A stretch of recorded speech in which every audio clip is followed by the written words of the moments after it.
For reversal, Governor.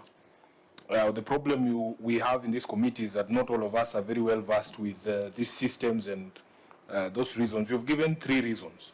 The first one is funds not requested, which I don't know what it means. Maybe you can clarify. Then there is a request rejected by the controller of budget, and there's a final reason there, which says tax issue. So maybe some clarity on those 3 reasons, because as Onyonka said, some of these things are technical and most of us might not understand what those mean. So maybe you can explain those 3 circumstances for voiding. Funds not requested means. Okay, Chair, Governor, let me ask Chacha. Chair, if I may start with the auditor issue on reasons that may make the control budget withdraw or not approve a request. There are quite a number, Chair. One of them is if there is the request you put before the controller has not sufficient support document, or there are quite a reports that we also print from the IB. If those reports communicate, there is one item missing in that request, or there is an item in the request whose tax obligations have not been captured. Chair, in considering that, at that time we had presented that request, we were almost closing a financial year. So when he raised those issues, we could not be able to respond. That's why we dropped that request. However, Governor, I think there is no need to go into too many stories. When I see a column says the reason for reversal is funds not requested, what does that mean? In layman's terms, what does that mean? Chair, it means the transactions were processed up to the end level, the IB level, but were not requested from the controller. We did not send a request for withdrawal of those funds. So why would the controller be approving those payments if you have not requested? The controller only approves when we request, so we did not request, Chair. Why don't you request? Why do you process and not request? See, that's the reason why I asked you initially whether you agree with the report of the Auditor General or you disagree with it. Because the Auditor General has said it as a statement of fact that they were voided after the approval of the Controller of Budget. That's where the problem is, and that's why it's an audit query. And Auditor General, is that the position? Sure, that's the position, because when we run the system, we run with the IFMI system, it means the transaction has really moved to the payment level. And that's why from our paragraph, we are saying from the IFMI information system. And that's where now you can, and the system generates, it will say this transaction has been voided. And now the question is, what's the reason of voiding these transactions? Chair, if we progress that conversation with the gentleman there, sorry I came in when he had already introduced himself. Maybe we can get some clarity. So what would be the rationale of you advancing a payment up to that point, then you say you don't request for the payment from the COB? What explanation would there be? Chair, maybe we need to understand at what point do we make a request at the county level? Yes. That is where we need to get it from. We make a request when we have processed all the transactions we want, you have prioritized up to the IB level, internet banking. Yes. That is when you run now the IB report, you present with other documents to the controller budget for approval. Where you have processed these documents, like the unrequested funds, you process them to IB level, but you don't provide the request to the controller. They will still be hanging in that phase of internet banking. Chacha? Yes, sir. Chair. So we are not going to get into the details of making the sausage. The auditor was with you for 3 months. Look at the auditor's report. The auditor's report says, information provided indicate that the controller of budget had approved payment of the voided transactions. That is an audit query. All those things you're saying are transactional issues that we are not interested in. Chair, that's why this matter is before the Senate, that you voided transactions that had been approved by the control of budget. That's the problem. Chair, for the sake of the laymen here who have never, handled this system, what does the approval of the control of budget look like? What is the document that the Auditor General sees? The control of budget is present. Controller, you could help us here. Thank you, Chair. Now, the control of budget approval is usually a single one-pager document that authorizes the credit into the county operational funds. So is that document before us? Because the auditor says they saw that and it is a point of dispute. Is that document before us? The auditor probably can confirm this. Auditor, when you say information provided, what do you... Yeah, Chair, we may not be having, but we see when we raised at the management letter, and when we had even at the process of the exit meeting and entry meetings, we are able to give them the details. And for us to quote that this has been approved, as he said, there is a single approval. So that single approval has been there, and we can able to share once we get it. Who was present at your inception meeting for this audit? The CEC Finance was there. And who was present at the exit, the final meeting? The CEC and the team were also there, Finance. So CEC, you saw this thing, because at inception, you got a schedule of documents required.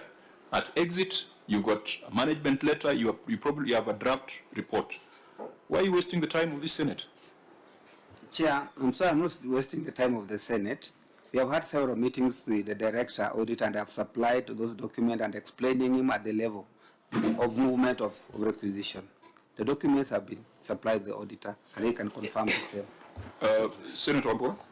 Chair, so that to make progress, I request, Chair, that you give direction. One, you ask Chair Chacha, is it called Chacha? Yes. To stop answering his own questions or giving us theories and respond to the real issues. The issue at hand here is the Auditor General says that the voiding was done after the approval by the control of budget.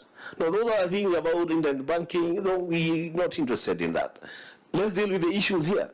How are you saying that request was not made and yet approvals have already been given for you to spend to pay certain people? Were those people paid? Were they not paid? It's just as simple as that, Chair. Chair. Allow me to say this, following up on... Maybe you might benefit from this, the question by Senator Sifuna and Senator Onyonka. Just allow them to... Yeah, so, Chair, for me, really, because the controversy is at which point the voiding happened, that document by the controller of budget is the, as they say in the street, Musema Kweli. And in the absence of that document, it might be very difficult for us to know who's telling the truth and who's not. So since the Auditor General has indicated that they can provide that document to us, I think we should reserve judgment until we see that document, in my view. Senator Onyonka?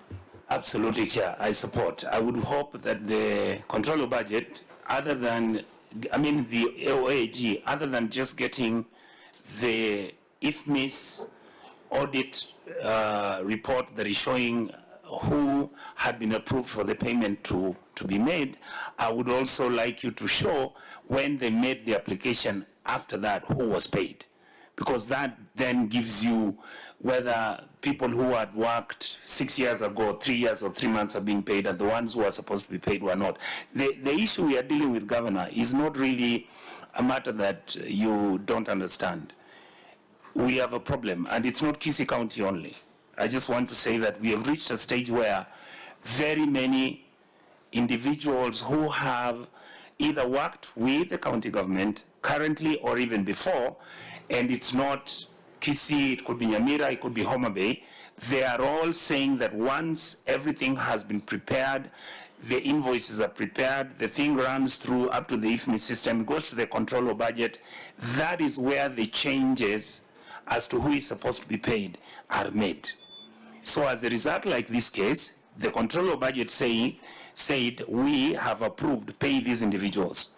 And the implication is that somebody from your office, and from that audit, we will know who it was, went then and said, no, don't pay these individuals. Now you can void the payments and then get somebody else to be paid. That is what we are trying to cure. Thank you, Senator. Governor? Chair, Maybe I would also want to Governor, National Treasury is here. They might also help us with some insights. Okay. Thank you, Honorable Chair and Senators.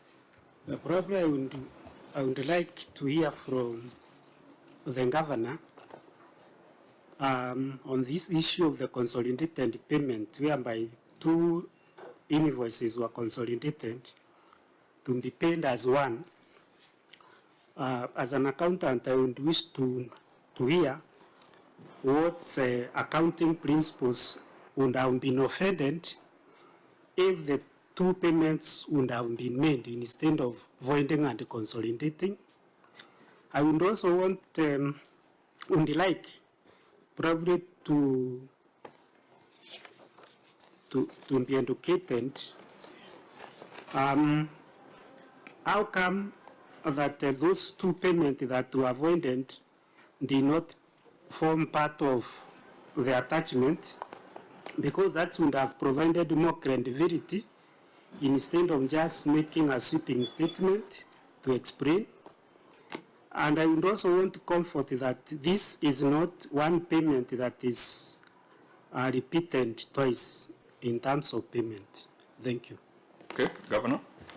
Chair, just to start from the reversal, if it's not, he should be able to show us what is it.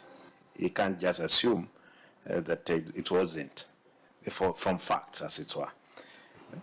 Learning is, I guess, is a continuous process, and I'm happy when the OAG said they were processed to the payment level. The question, if it was processed to the payment level, were payment made? Show us. Now, from actually what my senator said, show us that payment was done. Yes, it's voided, but it was done. So the chair, we move with the clear picture that yes, money has been lost here. This voiding, it was for stealing of public money. Otherwise, when you say that is up to payment level, then your assumption is that indeed there was issues there. We can't move. We can't make progress. We'll be moving around the circles. Therefore, it's up to you to tell us, yes, these voided transactions, seemingly, with the documents we have, payment was done. Money was lost. For us, Chair, the OAG, I think, is not clear on this item. Until he brings those tangibles, as my senator indicated, that's the only time we can be able to make progress. Governor, that's why I've queried who was present at the meetings that the OAG held in the county. Because the question you are asking the OAG now ought to have been canvassed during the audit and at the closure of the audit. We started our conversation by noting that governance institutions in Kisii have collapsed. They don't have an audit committee. They have gaps in the County Public Service Board. The County Assembly has not interrogated this report. And we can now see that all those omissions are affecting even the audit process. Because I feel frustrated for you to give me an answer which you should have given the Auditor General at the time of audit. I feel frustrated for you to give me an annexure of 50 pages which ought to have been presented to the audit at the time of audit. So, in as much as you're asking the Auditor General to provide certain clarity, that should have been dealt with at the time of audit. Auditor General, are we being fair to you? Yeah, thank you, Chair. And maybe even before we talk of whether the fund has been lost, even from the position of the voided transaction, which means that the payment has not been done. If you have 604 transactions that has been stopped, you had 232 million that has not been paid. Even as a governor, does it make some concern? And that's why the issue of the voided transaction cuts across the country. So if this payment has not been done, and you're talking of 604, of around 232 million, that has not been paid, and you know probably this payment is due for maybe a supply or something. So the question is, this, of course, it will lead to in terms of unpaid payment and all those things. So look in terms of the global risk, in terms of what this voided transaction is, rather than just looking in terms of the individual.